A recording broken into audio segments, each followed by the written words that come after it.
हिंदी में यूपीएससी की तैयारी से संबंधित प्रोग्राम्स को देखने के लिए सब्सक्राइब करें स्टडी IQ IAS हिंदी। नमस्कार, स्टडी IQ IAS हिंदी में आप सभी लोगों का बहुत बहुत स्वागत है। मेरा नाम है विरुद्ध दुबे और आज 20 तारीख है, 20 सितंबर सन 2024। आज जिस वर्ष में है, ये वर्ष और ये दिन और ये माह एक शताब्दी को पूरा कर रहा है। लेकिन ये किस उपलक्ष्य की शताब्दी है, उसके ऊपर आइए हम एक चर्चा करते हैं। महत्वपूर्ण बात यह है कि जिस विषय की यह शताब्दी है, उस विषय से हम बहुत गहराई से जुड़े हैं और ये हमारी सभ्यता और इतिहास की एक कहानी की शुरुआत बताता है। पहले के समय में, तकरीबन सन 1921 से पहले के समय में, लोगों को ये लगता था कि भारत का प्राचीन इतिहास शुरू होता है वैदिक काल से। लेकिन ये मिथक और ये मान्यताएं टूटी जब उससे भी पहले का इतिहास खोजा गया। एक और बात थी कि कई सारे लोगों को ये लगता था कि मानव के आदिम शुरुआत में पाषाण काल के अंतिम समय के पश्चात एक गैप है जो सीधा शुरू होता है वैदिक काल में, या फिर जैनिज्म और बुद्धिज्म के रूप में, जो 6वीं शताब्दी ईसा पूर्व में एक शहरीकरण का जो युग शुरू हुआ। That was the first urbanization of India, we can say, जिसको हम कह सकते हैं कि प्रथम भारत का शहरीकरण का युग वो माना गया। लेकिन जब इसके बीच में कुछ और चीज़ों को खोजा गया, जैसे कि इंडस वैली सिविलाइजेशन को, तो ये पता चला कि ये तो उससे पहले की शहरी सभ्यता है। तो फिर वो जो समय था, वो द्वितीय शहरीकरण के युग के रूप में जाना गया। तो ये सब चीज़ें जो शुरू हुई हैं, उन सब का अब 100 वर्ष पूरा हो चुका है। लेकिन अब आप कहेंगे कि हड़प्पा तो वर्ष 2021 में खोजा गया था, मोहनजोदड़ो वर्ष 2022 में खोजा गया, दोनों ही वर्ष पिछले 2-3 साल पहले बीत चुके हैं। तो फिर आज और आज की डेट में ये शताब्दी वर्ष कैसे, और इसका हड़प्पा और सिंधु सभ्यता से क्या लेना देना है, इसी को जानने का प्रयास हम एक तो स्टडी IQ IAS हिंदी के इस वीडियो में करने वाले हैं। दूसरा, इसे हम एक ये जो सिंधु घाटी सभ्यता है, इसको हम थोड़ा सा खंगालने का प्रयास करेंगे। इसके बहुत सारे रहस्य मिथक हैं जो आज भी रहस्य बने हुए हैं। क्यों? जबकि आज 100 वर्ष से भी ऊपर हो चुके हैं और आज 100वां वर्ष भी हम किसी विशेष उपलक्ष्य में मना रहे हैं। चलिए इन सब चीज़ों के बारे में जानेंगे, लेकिन उससे पहले आपको एक छोटी सी जानकारी दे देता हूं कि अगर आप स्टडी IQ से अभी तक नहीं जुड़े हैं, प्रतिज्ञा प्लस बैच से, तो अब देर मत कीजिए, जल्दी से जल्दी आप इसमें जुड़ सकते हैं, क्योंकि आज ही है 20 सितंबर और आज ही है वो अंतिम दिन जब आप 2026-27 के लॉन्ग टर्म बैच के साथ जुड़ सकते हैं, जिसमें खर्चा मात्र 1000 रुपए प्रति माह के आसपास आने वाला है। लेकिन इसके लिए आपको विरद लाइव कोड का इस्तेमाल करना पड़ेगा। इन सभी तरीके के बैचेस में हम आपको डेली लाइव क्लासेस देते ही हैं, GS के पर्पज से। इसके अलावा लाइव क्लासेस आपको CSET की भी मिलती हैं। इसके अलावा लाइव क्लासेस आपको करंट अफेयर्स की भी मिलती हैं। इसके अलावा वीकली क्लास टेस्ट होता है, जिसके माध्यम से आप हर हफ्ते 11,000 रुपए जीत सकते हैं। लेकिन उसके लिए आपको लानी होगी वीकली क्लास टेस्ट में फर्स्ट रैंक, और ये कोई 1 या 2 बार एग्जाम नहीं होना है, हर वीक होना है। तो अगर आप एक वीक में नहीं ला पा रहे हैं तो किसी न किसी वीक जरूर लाएंगे। इतनी अच्छी मेहनत आपको करनी है और हम इतनी अच्छी मेहनत आपको करवाएंगे। इसके अलावा आपको प्रीलिम्स का जब भी एग्जाम होगा आपका 2026 या 27, जिसमें भी आप टारगेट कर रहे हैं, उससे पहले हम आपको SIP का निःशुल्क प्रोग्राम देंगे, जिससे आप प्रीलिम्स के लिए ओरिएंटेड कोर्स, ये प्रीलिम्स ओरिएंटेड कोर्स है जो आपको फ्री में मिलेगा, जिससे आपका प्रीलिम्स निकले। जब आप प्रीलिम्स निकाल लेंगे तो हम आपकी फुल फी रिफंड कर देंगे। तो आपके पैसे कहीं जाने वाले नहीं हैं। आप आराम से अभी इसमें एनरोल होइए और अपने पूरे पैसे वापस ले जाइए, साथ ही साथ और ज्यादा ले जाइए जब आप हमसे फर्स्ट रैंक प्राप्त करते हैं। 2025 के लिए अगर आप तैयार करना चाह रहे हैं तो अब अभी भी आपके पास में अंतिम अवसर है। 22 सितंबर को ये बैच क्लोज हो जाएगा। 2025 के लिए अगर आपने टारगेट किया है तो निस्संदेह आप इससे जुड़ सकते हैं। यहाँ भी विरद लाइव कोड का इस्तेमाल करना है, किसी भी ऑप्शनल में भी हमारा कोड काम आता है। और सबसे बड़ी बात, 22 तारीख को हम आपसे मुलाकात कर रहे हैं एक प्राचीन शहर पटना में। 22 सितंबर सुबह 11 बजे आना मत भूलिएगा। वेन्यू है AN कॉलेज पटना। चलिए खबर की शुरुआत करते हैं और इस खबर को जरा ध्यान से देखिए। उससे पहले मैं आपको यहां पर थोड़ा सा जूम करके पढ़ा देना चाहता हूं एक बात। जरा देखिए क्या लिखा है। First light on a long forgotten civilization, new discoveries of an unknown prehistoric past in India. ये हेडलाइन है द इलस्ट्रेटेड लंदन न्यूज की, ठीक है। मैंने उस चीज को यहां पर अलग से लिख दिया आपके लिए, द इलस्ट्रेटेड लंदन न्यूज, ये उस समय का न्यूज़पेपर है। और आप देख सकते हैं ये है सितंबर 20 सन 1900, अब आप देख सकते हैं 1924 की यहां पर बात करी जा रही है। तो ये जो आर्टिकल है, ये आर्टिकल आपको मैं ये पीडीएफ दे दूंगा, आप पढ़ लीजिएगा। आर्टिकल है बाय सर जॉन मार्शल। उस समय जॉन मार्शल जो है वो डायरेक्टर जनरल हुआ करते थे archaeology in India, director general of archaeology in India, ठीक है। ये उस समय भारत के जो भारत का पुरातत्व विभाग है, उस पुरातत्व विभाग के डायरेक्टर जनरल हुआ करते थे। उन डायरेक्टर जनरल ने आज 2024 में हैं हम लोग, ये 1924 का खबर है, ये 1924 की खबर में इस हेडलाइन के साथ इसको छापा गया था, ब्रिटिशर्स ने इसको छापा था, अंग्रेजों ने इसको छापा। अब ये जो खबर है जिसके बारे में हम चर्चा कर रहे हैं कि ये इस तरीके की बात है, एक्चुअली हुआ क्या कि आपको मालूम है कि सिंधु सभ्यता की जो खोज है वो तो वर्ष 1921 में ऑफिशियली करी गई, 1921 में इसकी खोज करी गई। उसके प्रमाण उसके पहले से भी मिले, लेकिन 1921 में एक्सकवेट किया गया, खुदाई करी गई प्रॉपरली एक विभाग के माध्यम से, और हड़प्पा की पहले खोज हुई और उसके बाद मोहनजोदड़ो की खोज हुई। लेकिन हड़प्पा की खोज जब 1921 में हुई, जरा बात को ध्यान से समझिएगा, और हम इन सब पॉइंट्स को यहां पर देखने का प्रयास करने वाले हैं। जब हम 1921 में हड़प्पा की खोज की बात करते हैं तो उसी के अगले वर्ष 1922 में, 1922 में अगर आप देखते हैं तो 1922 में मोहनजोदड़ो खोजा गया, मोहनजोदड़ो इसकी खोज करी गई। 1921 में हड़प्पा की खोज करी गई। अब ये दो अलग अलग शहर हैं, ये दोनों अलग अलग शहर थे। 1922 में मोहनजोदड़ो की खुदाई शुरू हुई। दयाराम साहनी ने पहले जो है, अगर आप देखेंगे 1921-22 में आप देखेंगे दयाराम साहनी ने खोज करनी शुरू की, फिर रखालदास बनर्जी ने खोज करी। तो जो दो अलग अलग शहर खोजे गए, इन दो अलग अलग शहरों की बात करें। अच्छा, मैं आपसे पूछा, दोनों नाम मैंने वैसे तो ले ही लिए, लेकिन जरा क्या आप मुझे कमेंट सेक्शन में बता सकते हैं कि हड़प्पा की खुदाई में निर्देशन का काम किसने किया और मोहनजोदड़ो की खुदाई में निर्देशन का काम किसने किया? अभी अभी मैंने दोनों के नाम लिए हैं, लेकिन किस क्रम में होंगे जरा मुझे कमेंट सेक्शन में कमेंट करके बताइए।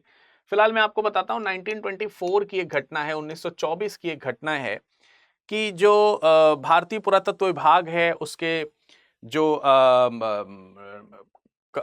जो महानिदेशक हुआ करते थे, जॉन मार्शल की जब मैंने बात करी, जॉन मार्शल की जब मैंने बात करी, तो जॉन मार्शल ने इन दोनों लोगों को अपने दफ्तर में बुलाया। 1924 की बात है, ठीक है। दोनों लोगों को अपने दफ्तर में बुलाया, दयाराम साहनी और रखालदास बनर्जी, और इन दोनों लोगों को दफ्तर में बुला करके इस विषय पे चर्चा किया कि आप दोनों लोगों से जो एविडेंसेस प्राप्त हुए हैं, ये दो अलग अलग शहर के हैं और दो इतनी दूरी पर बसे शहर हैं जिनमें करीब करीब 640 किलोमीटर के आसपास का अंतर है। अगर मैं आपको मैप में दिखाने का प्रयास करूं तो आप देख सकते हैं, माफ कीजिएगा एक मिनट, आप देख सकते हैं ये जो स्थान है ये आपका हड़प्पा है, ये यहां पर देख सकते हैं, ये हड़प्पा लिखा है, ये हड़प्पा है। और ये जो स्थान है ये आपका मोहनजोदड़ो है, जो एकदम सिंधु नदी पर है। ये आपकी रावी नदी जा रही है, ये रावी नदी है, ठीक है। और ये आपकी सिंधु नदी है, ये आप जिस नदी को यहां पर देख रहे हैं ये पूरी की पूरी सिंधु नदी है जो यहां पर इस तरीके से जा रही है। अब मैं इसे थोड़ा सा बड़ा कर देता हूं जिससे कि आप इसको प्रॉपरली देख पाएं। हड़प्पा और मोहनजोदड़ो के बीच में, हड़प्पा जो है, हड़प्पा से मोहनजोदड़ो वेस्टर्न एरिया में है, तकरीबन 640 किलोमीटर की दूरी है। हड़प्पा रावी नदी के किनारे है, रावी इस सिंधु की सहायक नदी है, और ये सिंधु पर बसा जो शहर है वो मोहनजोदड़ो है। मोहनजोदड़ो बिल्कुल सिंधु नदी के किनारे बसा है, हड़प्पा बिल्कुल रावी नदी के किनारे बसा है, सिंधु नदी पे नहीं बसा है, पर फिर भी इसे हम सिंधु सभ्यता ही कहते हैं, क्योंकि रीजन ये है कि उसकी ट्रिब्यूटरी रिवर है।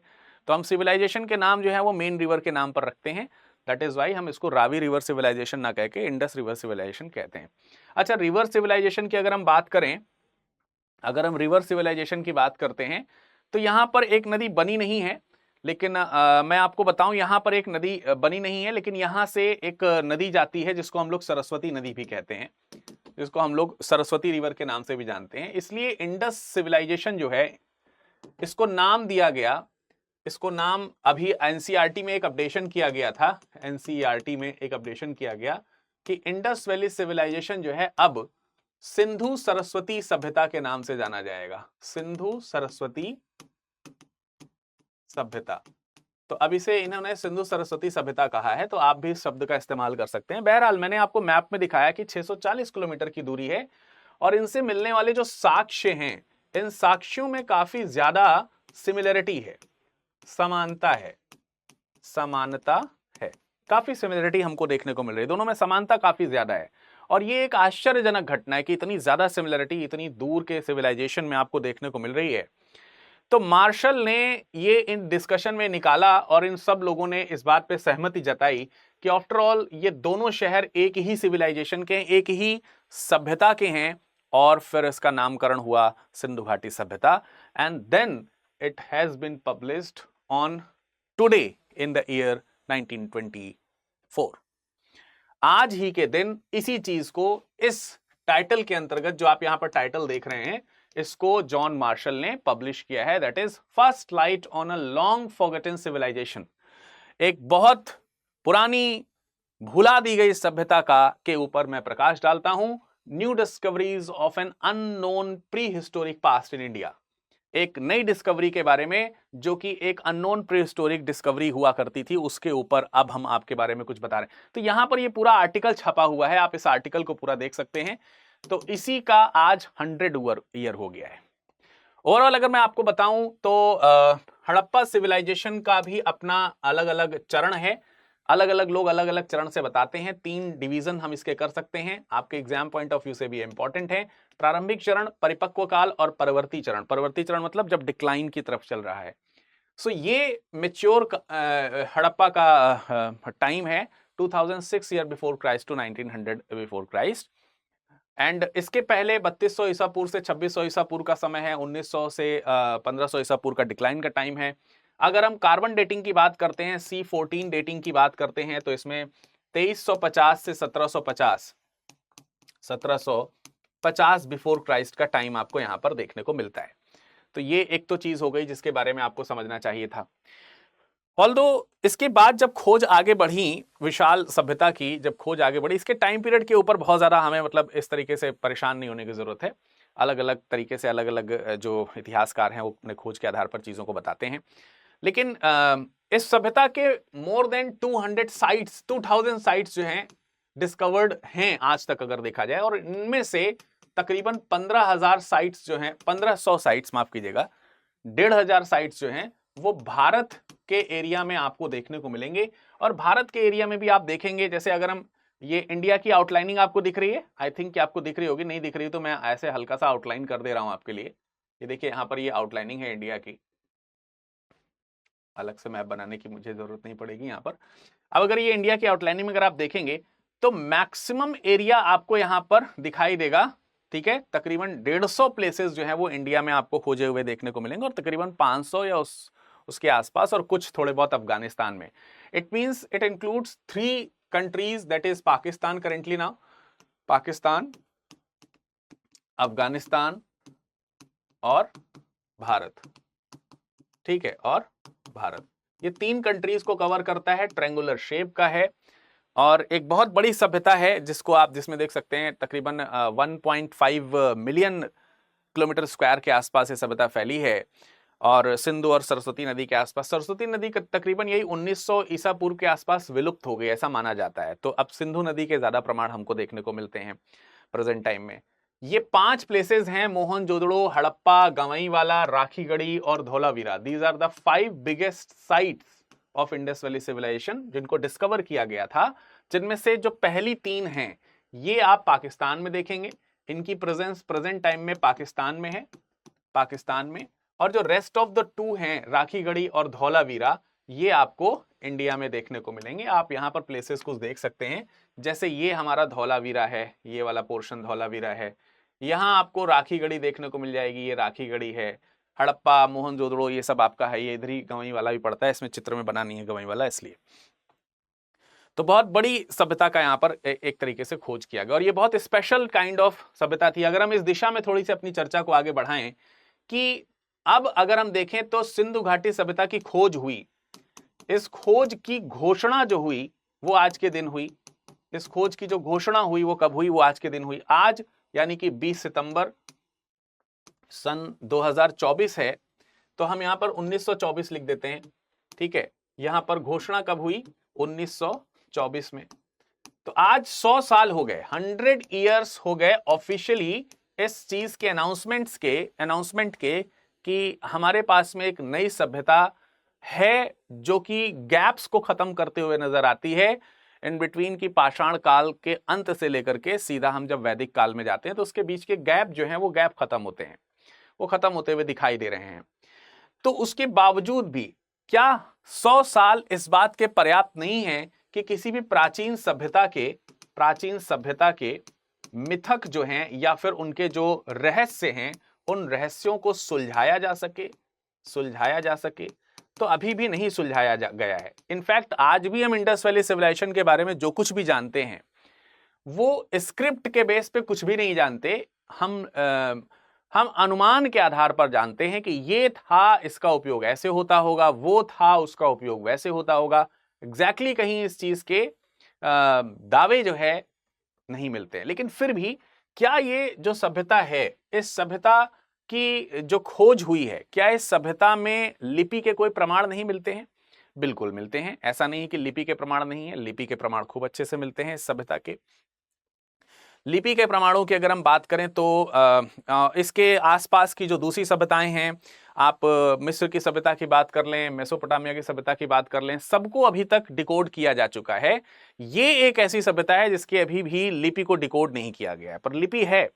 लिपि क्या होती है? जब हम किसी भाषा को बोलते हैं, जब हम कोई भाषा बोलते हैं, उस भाषा को अपने क्या नाम है, रेखा चित्रों के माध्यम से, अक्षरों के माध्यम से, संकेतों के माध्यम से जब किसी पृष्ठ पर उकेरते हैं तो उसको लिपि कहा जाता है। लिखने की प्रक्रिया है लिपि, भाषा को लिखित रूप में प्रकट करना लिपि है।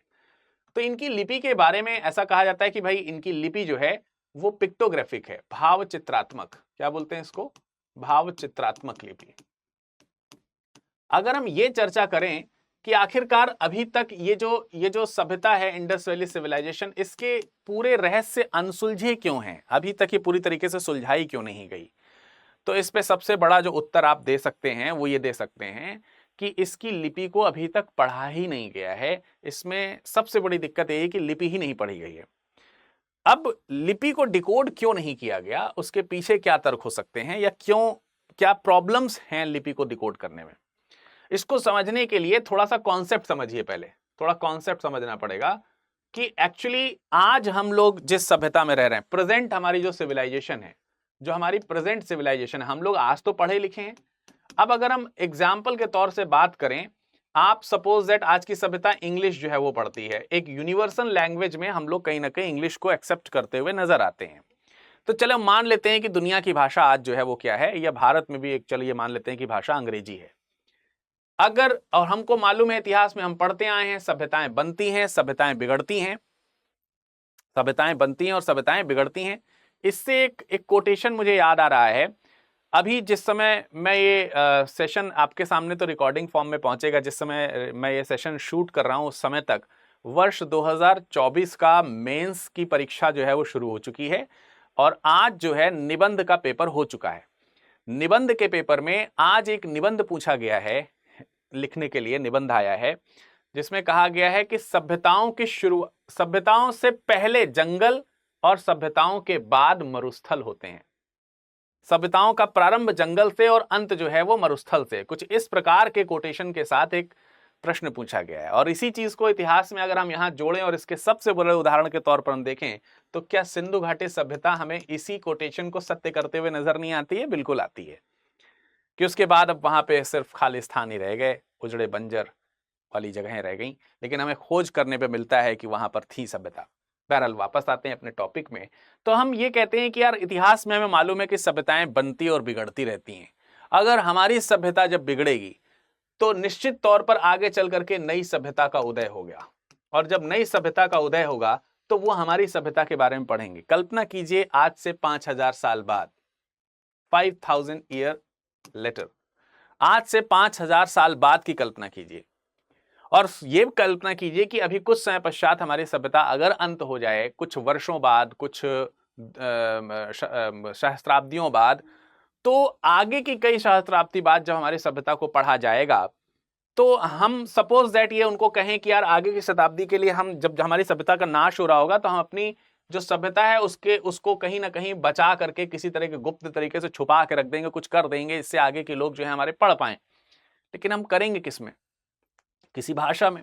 भाषा हमारी इंग्लिश है। क्या आप इस बात का दावा कर सकते हैं कि नई सभ्यता की जो भाषा होगी वो इंग्लिश होगी? आप हिंदी में कर दीजिए, मराठी में कर दीजिए, गुजराती में कर दीजिए, तमिल, तेलुगु, उड़िया, किसी में भी कर दीजिए, क्या यही भाषाएं एज इट इज 5000 साल बाद यूज हो रही होंगी, 10,000 साल बाद यूज हो रही होंगी? और अगर उनको आज की सभ्यता के अवशेष मिल भी जाएंगे तो क्या वो उसे पढ़ पाएंगे? ये तो आज से आगे की कहानी है, परंतु आज से पीछे की कहानी में जाया जाए तो शायद यही हुआ। शायद इंडस वैली सिविलाइजेशन के लोगों ने भी इस तरीके की चीजें लिखी, और लिखी होंगी, हो सकता है अपने यूज के लिए, हो सकता है हमारे लिए, बट वो इस चीज को कंटिन्यू कहां कर पाए कि हम उनको पढ़ पाएंगे। अगर पढ़ पाए होते तो इतने रहस्य कहां रह जाते। तो ये एक सबसे बड़ी प्रॉब्लम है। लिपि जो है ना वो चेंज हो जाती है। देखिए कई सारे चैलेंजेस हैं कि हम लिपि नहीं पढ़ पाते, बहुत सारे चैलेंजेस हैं, देयर आर मल्टी चैलेंजेस कि हम लिपि नहीं पढ़ पाते हैं। तो एक प्रॉब्लम तो हमको ये आती है कि लिपि जो है वो कंटिन्यू नहीं होती। लिपि जो है कई बार सभ्यता के अंत के साथ साथ, सभ्यता के अंत के साथ साथ, अंत के साथ साथ समाप्त हो जाती है, समाप्त हो जाती है। नई सभ्यता नई लिपि लेकर के आती है, और यही तो कारण है कि दुनिया में अलग अलग इतनी सारी लिपियां हैं अलग अलग समयों में।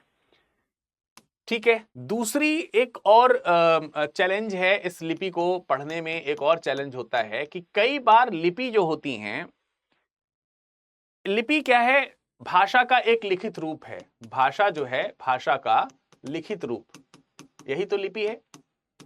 तो मूल में इसके क्या है? मूल में है भाषा। किसी भी सभ्यता की लिपि को आप आसानी से पढ़ लेते हैं यदि अगर आप उस सभ्यता की भाषा को जानते हैं, तो उसको डिकोड करने में बहुत ज्यादा समय नहीं लगता है। And that is why Mesopotamia और जो दूसरी जैसे इजिप्ट की सभ्यता है, मेसोपोटामिया की सभ्यता है, मायान सिविलाइजेशन है, माया सिविलाइजेशन जो है, इनकी स्क्रिप्ट को इसीलिए पढ़ लिया गया आसानी से और कुछ ही समयों में, क्योंकि इनकी भाषा जो है वो वैसी ही रही। इंडस वैली सिविलाइजेशन की भाषा के बारे में हमें नहीं मालूम है, वो क्या बोलते थे, वो क्या लिखते थे, इसके बारे में कोई सबूत हमारे पास में नहीं है। मतलब वो एक गैप है, प्रॉपर गैप है। कई सारे जो हिस्टोरियंस हैं उनका ये मानना है कि इनकी लैंग्वेज जो है प्रो द्रविडियन है, कुछ कहते हैं कि प्रो आर्यंस हैं, कुछ कहते हैं कि आर्यंस वाली भाषा है। तो ये सब अभी भी शोध का विषय है, अभी इस पे प्रॉपर एकमत नहीं है सब लोग इस चीज पर। तो लिपि का भाषा से बहुत सीधा सीधा संबंध होता है। अगर भाषा समझ में आती है तो लिपि समझना थोड़ा आसान हो जाता है। लेकिन दिक्कत है कि भाषा एक संस्कृति का पार्ट है, और संस्कृति की अपनी एक ये पहचान होती है कि ये मूव कर सकती है, मूव कर सकती है। जैसे आज भारत में अंग्रेजी भाषा बोली जाती है, क्या भारतीय भाषा है अंग्रेजी? नहीं।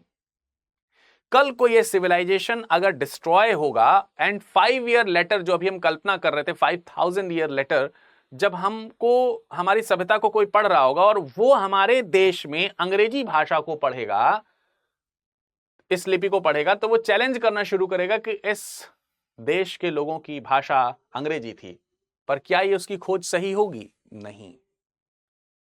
वो उसको ये खोजने में वर्षों लग जाएंगे कि ये अंग्रेजी भाषा यहां आई या यहां की खुद की भाषा है। और भारत जैसे देश में जहां पग पग पर पानी और पग पग पर वाणी बदल जाती हो, उस जगह किसी भी भाषा और लिपि का एग्जैक्ट खोज करना ये और ज्यादा कठिन काम है। ये भाषा भारत के संदर्भ में अगर हम बात करें, और ये भी एक कारण है जिसकी वजह से इंडस वैली सिविलाइजेशन की एग्जैक्ट लिपि की खोज अभी तक नहीं हो पा रही है। Then there is another challenge. अगर आप इस चैलेंज को यहां पर देखने का प्रयास करें, ये मैंने आपको कुछ मोहरें दिखाई हैं, मोहरें दिखाई। आपसे मैं पूछूं कि इंडस वैली सिविलाइजेशन की लिपि के उदाहरण कहां, किन तत्वों पर मिलते हैं, लिपियां कहां कहां मिली हैं। अगर हम देखेंगे तो इनकी लिपि जो है ज्यादातर मोहरों पर मिली है। आपने इंडस वैली सिविलाइजेशन का कोई ग्रंथ सुना आज तक कि कोई लंबा सा टेक्स्ट लिखा हो? नहीं मिला होगा, नहीं सुना आपने कहीं पर भी। कहते हैं कि 34-35 शब्दों का, शायद, I am not exactly sure, but ऐसे ही शायद 30 से 34 या 35 शब्दों का ही एक सबसे बड़ी स्क्रिप्ट जो है वो मिली है। तो मोहरों पर मैक्सिमम स्क्रिप्ट मिली है। यानी आज की डेट में हम जैसे पेजेस में लिखते हैं तो एक पूरा का पूरा टेक्स्ट लिखते हैं, पूरा का पूरा कहानी लिखना जानते हैं, सब कुछ जानते हैं, इस तरीके का भरा पूरा टेक्स्ट कहीं नहीं मिला है। इंडस वैली सिविलाइजेशन के साथ एक सबसे बड़ी प्रॉब्लम यह है कि हमारे पास में जो कुछ भी चीजें अभी तक अवेलेबल हैं स्क्रिप्ट की, वो मोहरों पर हैं। लाइकवाइज जैसे ये आप जैसे यहां पर मोहरों पे देख रहे हैं, यहां पर देख रहे हैं, यहां पर देख रहे हैं। और मोहरों में भी दो तरीके के हैं कि कुछ मोहरे प्योरली अगर आप देखेंगे तो उसमें सिर्फ स्क्रिप्ट है, कुछ मोहरे ऐसी हैं जिसमें ऊपर स्क्रिप्ट है, नीचे किसी पशु का, किसी न किसी प्रकार के पशु को वहां पर दर्शाया गया है। तो इतना अंदाजा लगाया जा सकता है कि इस पशु का इस स्क्रिप्ट से कोई लेना देना होगा, डेफिनेटली होगा। अनर्गल तो नहीं लगा दिया गया होगा यहां पे पशु और उसके ऊपर लिखी गई स्क्रिप्ट। इस स्क्रिप्ट का इस पशु से कुछ लेना होगा, इस स्क्रिप्ट का इस पशु से लेना देना होगा। तो लिंकेजेस तो हमको यहां पर दिखेंगे, लेकिन एग्जैक्टली ये क्या कहना चाह रहे हैं नहीं दिखेंगे, क्योंकि ये सिंबॉलिक लैंग्वेज हो सकती है, सांकेतिक। अच्छा, लिपि की भी अपनी एक पहचान है। हमेशा लिपि जो है वो अक्षर में हो ये भी कोई जरूरी नहीं है। हमेशा लिपि जो है वो एक अक्षर में हो, क्या ये जरूरी है? नहीं। जैसे हम अक्षरों में हिंदी लिखते हैं, हम अक्षरों में अंग्रेजी भाषा लिखते हैं, लेकिन अगर आप चाइनीज लैंग्वेज, चीनी भाषा की बात करेंगे तो क्या वो अक्षरों में है? नहीं, वो सांकेतिक, वो अक्षरी संकेत हैं एक तरीके से, वो अपने आप में पूर्ण है, उसका अपना एक पूर्ण अर्थ है, जबकि अक्षरों का अपना एक पूर्ण अर्थ नहीं होता है। यानी ए का इंडिविजुअली कोई अर्थ नहीं है, और अगर है भी तो एक नहीं है, मल्टी टाइम्स अलग अलग पैराग्राफ में अलग अलग शब्द शैलियों के साथ उस पर्टिकुलर लेटर या वर्ड के अलग अलग मीनिंग निकलते हैं। तो ये सब कहीं ना कहीं चैलेंजेस हैं भाषा के साथ में, जो इंडस वैली की भाषा को अभी तक खोजा नहीं जा सका है। इसके साथ में दिक्कतें, लिपि की ओवरऑल अगर हम बात करें और लिपियों में जो संकेत लिखे गए हैं, इन संकेतों की अगर ओवरऑल बात करें, मोर देन 400 से अधिक संकेत या फिर अक्षर जिसको हम कह सकते हैं, उनको खोजा जा चुका है। कुछ लोग 700 का दावा करते हैं, जिसमें से 400 यूनिक हैं, बाकी सारे रिपीटेटिव हैं।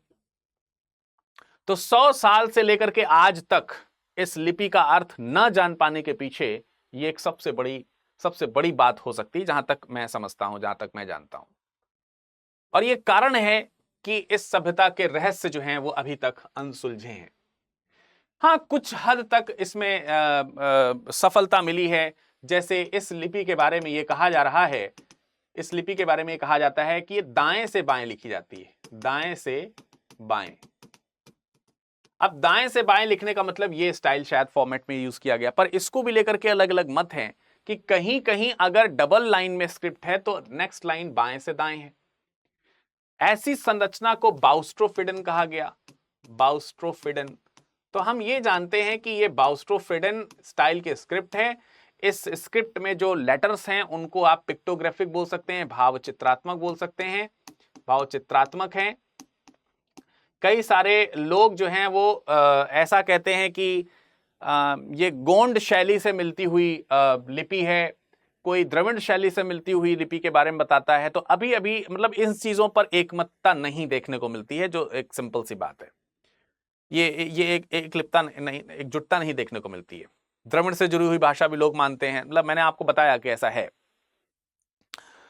बाकी जिस दिन इसकी भाषा सही से समझ में आ जाएगी, इसकी भाषा का कनेक्शन सही से समझ में आ जाएगा। कुछ लोगों ने कहा कि ये इंडस वैली सिविलाइजेशन जो है वो मेसोपोटामिया से बिलोंग करती है, लेकिन बाद में चैलेंज इसलिए खारिज कर दिया गया क्योंकि मेसोपोटामियन सिविलाइजेशन को पढ़ा जा चुका, और जब पढ़ा गया तो उसका इंडस सिविलाइजेशन से कोई लिंकेज नहीं है। मतलब उसकी भाषा का अगर होता तो यहाँ की भाषा भी वहां पे गई होती। और अभी भी शोध इस बात का जारी है, क्योंकि भाषा से लिपि होती है, इसलिए लिपि और भाषा संस्कृति के तौर पे जब फ्लोट होती है, क्योंकि हमको इस बात के प्रमाण तो मिलते ही हैं कि इन्होंने आपसी व्यापार किए थे, तो संबंध तो थे, इससे संस्कृति भी ड्रेन हुई होगी। संस्कृति ड्रेन होने से शब्द भी यहां से वहां पहुंच जाते हैं। तो जब यहाँ के शब्द वहां पहुंचे होंगे और वहां की भाषा पढ़ी जा चुकी है, मेसोपोटामिया की भाषा और इन सब चीजों की भाषा पढ़ी जा चुकी, तो हो सकता है कि वहां की भाषा में बाहर से आई भाषा के शब्द को अगर समझा जाए और यह समझा जाए कि उसकी भाषा में जब इंडस लिपि का प्रयोग किया गया तो उसके क्या अर्थ निकल रहे हैं, तो उस अर्थ को यहां वापस लेकर के आया जा सकता है। लोग इस दिशा में भी रिसर्च कर रहे हैं, पर दिक्कत यह है कि ये पूरी भाषा तो नहीं गई होगी। हो सकता है उसके कुछ शब्द, हो सकता है उसके कुछ अंश, हो सकता है उसके कुछ फ्रेजेस गए हों जिनका यूज वहां डिफरेंट टाइप से हो रहा हो, तो फिर दिक्कत है। ये इस तरीके से है जैसे कि मान के चलिए कि एक यूनान से शासक आया जिसका नाम हुआ अलेक्जेंडर। अब ये अलेक्जेंडर जब भारत आता है तब ये अलेक्जेंडर बन के नहीं आता है, ये अलक्षेंद्र बन करके आ जाता है। ये अलक्षेंद्र उस समय की संस्कृत भाषा यूज हुआ करती थी, तो संस्कृत में इसको यूज किया गया। कुछ लोगों ने इसको बाद में चेंज करके सिकंदर कर दिया।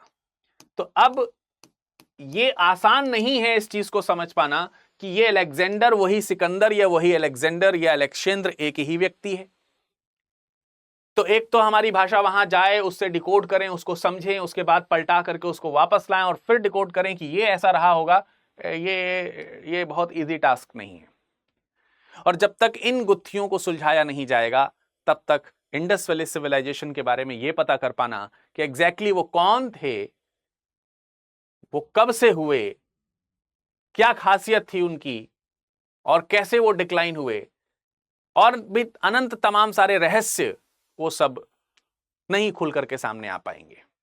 जैसे हम एक अंदाजा लगाते हैं कि मोहनजोदड़ो एक बड़ा शहर था जहां पर चौड़ी सड़कें पाई जाती थीं, जहां की सड़कें जो हैं समकोण पर एक दूसरे को काटती थीं, जिसके बारे में लोगों ने अंदाजा लगाया कि ये इसलिए रहा होगा क्योंकि व्हीकल्स जो हैं वो आसानी से टर्न कर सकें, उनके पास में मैक्सिमम स्पेस होगा जब चौराहे बने होंगे। तो अगर वो यहां से टर्न कर सकते हैं तो यहां से, नहीं तो वो पूरा इस तरीके से टर्न करके जा सकते हैं। हम लोग क्या आज इसी तरह से चौराहे को मूव किया जाता है ना? अगर हमें इधर जाना है तो हम ऐसे नहीं जाते, बल्कि हम ऐसे जाते हैं, जिससे के पास पूरा मूवमेंट रहे, हम आसानी से चौराहे को पार कर सकें, भिड़े ना, टूटे ना, ऐसा हम अंदाजा लगा रहे हैं। बट क्या उन्होंने भी इसीलिए ही इन चौराहों का इस्तेमाल किया होगा? ये चीज की एश्योरिटी कहां से आएगी? ये एग्जैक्टली ऐसा ही था, ये एश्योर कौन करेगा?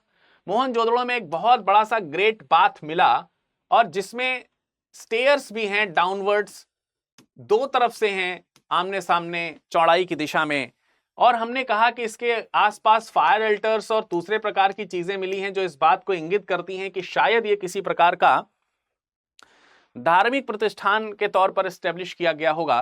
बट इसको एश्योर कौन करेगा कि एग्जैक्टली ये इसी तरह के लिए ही इस्तेमाल किया था?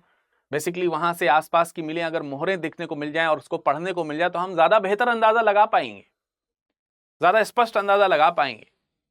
तो अभी तो अंदाजे ही लग रहे हैं। कोशिश कीजिए कि इससे पहले कि 100 साल तो हो ही चुके हैं, 25 साल और गुजरे, पर उससे पहले हमें इसकी लिपि पता चल जाए। 50 साल और गुजरे, उससे पहले हमें इसकी पूरी लिपि और भाषा का ज्ञान हो जाए तो कितना अच्छा होगा। उससे एवोल्यूशन जो है और ज्यादा मतलब अच्छे से समझ में आएगा हमको उस समय का। इससे जो इंडस सिविलाइजेशन और वैदिक सिविलाइजेशन के बीच का जो अभी भी छोटा सा गैप रह गया है, मे बी कि वो गैप फिल हो सके और एक नई हिस्ट्री, नया इतिहास जन्म ले सके। तो आज इसकी घोषणा कि हमने सिंधु घाटी सभ्यता की खोज कर ली है कि 100 वर्ष पूरे हो गए हैं। इस 100 वर्ष की उपलब्धि और उपलक्ष्य में आपको ये लेक्चर कैसा लगा, कमेंट सेक्शन में कमेंट करके जरूर बताइएगा और अपने विचार सिंधु घाटी सभ्यता के रिस्पेक्ट में जरूर शो कीजिएगा, जरूर बताइएगा। और आप लोग जरूर इसके बारे में बताइएगा आपका क्या विचार है, लिपि को लेकर के आपकी क्या लिपि को लेकर के आपके अंदर क्या समझ है, आप को क्या लगता है कि आगे कितने वर्षों में ये सब चीजें हम डिकोड कर ले जाएंगे, ये कितना समय अभी इसमें और लग सकता है? कितने लोग इस बात से सहमत हैं कि ये द्रविडियन कल्चर से बिलोंग करते थे या प्रो आर्यन कल्चर से बिलोंग करते थे, या फिर ये इनफैक्ट आर्यंस ही थे, इन सब में किस में आपका बिलीव है, आपने क्या स्टडी करी है, आपने क्या पढ़ा है, क्या जानकारी है, कमेंट सेक्शन में जरूर कमेंट करके मुझे बताइएगा। जाते जाते मैं आपको बता दूं एक बार फिर से कि आप सभी लोगों से मुलाकात होने वाली है हमारी पटना में 22 तारीख को सुबह 11 बजे, तो जरूर मुलाकात कीजिएगा। AN कॉलेज पटना, ठीक है। इसमें हम चर्चा करेंगे IAS की प्रिपरेशन को लेकर के। अगर आप ऑप्शनल सब्जेक्ट चूज करना चाहते हैं तो बेझिझक यूज कीजिए, और अगर आप एक ऐसे स्टूडेंट हैं जो पेड क्लास के स्टूडेंट हैं, जिन्होंने ऑलरेडी पेड क्लास में एनरोलमेंट कराया है और अब वो ऑप्शनल सब्जेक्ट लेना चाह रहे हैं, उन लोगों को ध्यान से सुनना है कि वो लोग डायरेक्ट विरत लाइव कोड का इस्तेमाल ना करें, वो मुझे ईमेल करें। पहले वो हमें ईमेल करें विरद VIR, ये R है AD.Dubey DUBEY @studyiq.com पर, या फिर विरत.दुबे के नाम से आप हमें इंस्टाग्राम पे खोज करके वहां पर अपनी एडमिशन डिटेल मेरे को शेयर कीजिए। आई एश्योर कि जितने में आपको विरत लाइव कोड से एडमिशन में जो आपको अमाउंट खर्चा होगा, उससे कम खर्चे में आपको मैं यहाँ पर ऑप्शनल के बैचेस जरूर दिलवा दूंगा, बशर्ते कि आपने पेड बैच में एनरोलमेंट लिया हो। तो जो भी पेड स्टूडेंट हैं उनसे मैं कहना चाहूंगा कि डायरेक्ट विरत लाइव कोड का इस्तेमाल करके एडमिशन ना लें, मुझे बताएं, मैं आपको और इसमें हेल्प कर दूंगा। प्रतिज्ञा प्लस बैच की अगर हम बात करते हैं तो 2026-27 के लिए बिल्कुल अंतिम समय आ चुका है। विरत लाइव कोड का इस्तेमाल करके 20 सितंबर से पहले यानी आज तक इसको खत्म कर लीजिए, अदरवाइज ये बैच खत्म हो जाएगा। प्रतिज्ञा प्लस जो है उसमें 2025 के लिए आपके पास में एकदम अंतिम समय आ चुका है। 22 सितंबर से क्लासेस यहां पर एनरोलमेंट होना बंद हो जाएगा। अगेन यू कैन यूज विरत लाइव कोड, आप विरत लाइव कोड का इस्तेमाल कर सकते हैं। और ये है हमारा इंस्टाग्राम, टेलीग्राम, ईमेल वगैरह सब इसमें लिखा हुआ है, आप इन जगहों पर संपर्क कीजिए, आपकी अधिक से अधिक सहायता हम अवश्य कर पाएंगे। धन्यवाद। हिंदी में UPSC की तैयारी से संबंधित प्रोग्राम्स को देखने के लिए सब्सक्राइब करें स्टडी IQ IAS हिंदी।